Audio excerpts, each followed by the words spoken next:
At pagturo kay Digong at Ruina Garma sa pagtsugi sa tatlong Chinese drug lords noong 2016.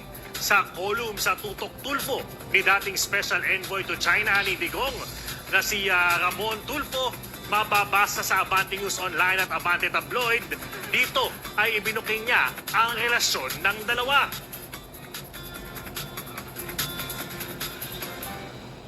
Idiniin ni Mon Tulfo si General Manager ng Philippine Charity Sweepstakes Office o PCSO Ruina Garma sa pagpatay ng tatlong Chinese drug trafficking convicts sa prison and penal farm. Ayon sa kanya, malakas daw ang kapit ni Garma sa dating Pangulo Rodrigo Duterte.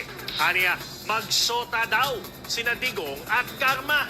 Nalaman daw ito ni Mon Tulfo noong siya ay bumisita sa dating Pangulong Duterte sa Davao City kung saan sinabi ni Duterte na masarap daw makipapanaig sa babaeng naka-uniforme.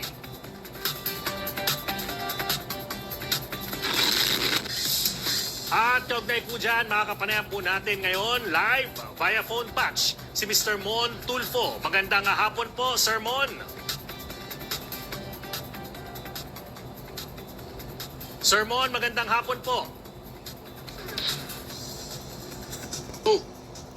Magandang hapon. Yes po. Sir Mon, si Jigo po ito at live po tayo sa Abante Teletabloid. At nagpapasalamat po kami sa inyong panahon po sa aming programa, Sir Mon. Magandang hapon, Diego. Sa mga nagtapakinig. Yes po. Sir Mon, ito po, no, sa inyo pong pagkakaalam, gaano po ka-close sina Digong at Ruima Garma? Ano po ba ang label sa relasyon nila, Sir Mon, sa inyo pong palagay? Mag-shota yan. Boyfriend ni Garma si Digong. Nung mayor pa niya, mayor ng ating dating Pangulo, ay relasyon na sila. Opo.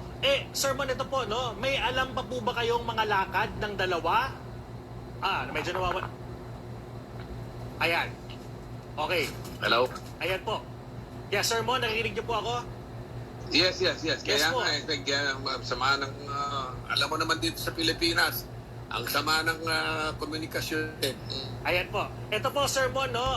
Tanong ko lang po, kung may alam pa po ba kayong mga lakad ng dalawa, like businessman yan, politika, tungkol saan man. May iba pa po ba kayong alam na iba pang side quest kung tawagin, Sir Mon? Itong ang numero unong dahilan kung bakit si Garma ay napiling maging general manager ng Philippine Charity Sweepstakes noon ay dahil sa relasyon nila ni Digong, ni Pangulong Digong noon. At ang matatandaan ninyo na unang-unang naging general manager ay si General Balutan, yung retired Marine General Balutan. Pinalitan siya ni Garma dahil sa mga pag-udyok din ng mga tauhan ni Digong na si Bongo at yung executive secretary na si Bingbong Medialdea. Yes po. Sir Mon, ito po, no, tanong po ng ilang mga kababayan natin kung si Garma po ba ay madalas na nababanggit ni Digong sa mga usapan ninyo? Kasi ang nangyari kasi dyan na nahalata ako, nakahalata kayo nung araw, palagi akong umuwi sa Davao dahil si Digong nga, kapag matagal na kami hindi nagkikita, pinatatawagan ako at ganun kami kadikit ni Digong. Pinatawagan ako at magdi-dinner. At lahat, marami na kasing pinakilala sa akin ni Digong na mga girlfriends niya. Isa na rito yung dating Agriculture Undersecretary na si Berna Puyang. Ayun, girlfriend din niya yon. Yung naging tourism secretary, girlfriend niya yon. Ito, nung isang isang pagkakataon, meron kaming nag-dinner kami. Nagdi-dinner kami ni Digong. Minsan doon ko nakikilala yung mga girlfriends niya. Nakita ko, naka-uniforme itong babae. Tapos iba yung galaw nila, mga tinginan. Sabi ko, nung pumunta sa CRC yung babae, si Royina, si Garma, sabi ko, bay, ang pangit naman yan. Sabi ko, ba't katabi namin kung gandang babae, mga babae na, ito pangit naman, ba't ano bang nagustuhan mo dito? Sabi niya, masarap kasing, alam mo na,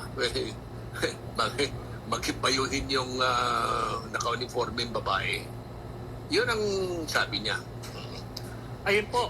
Sir Mon. Kaya hindi ako nagtaka nung naging presidente na siya ay kinuha.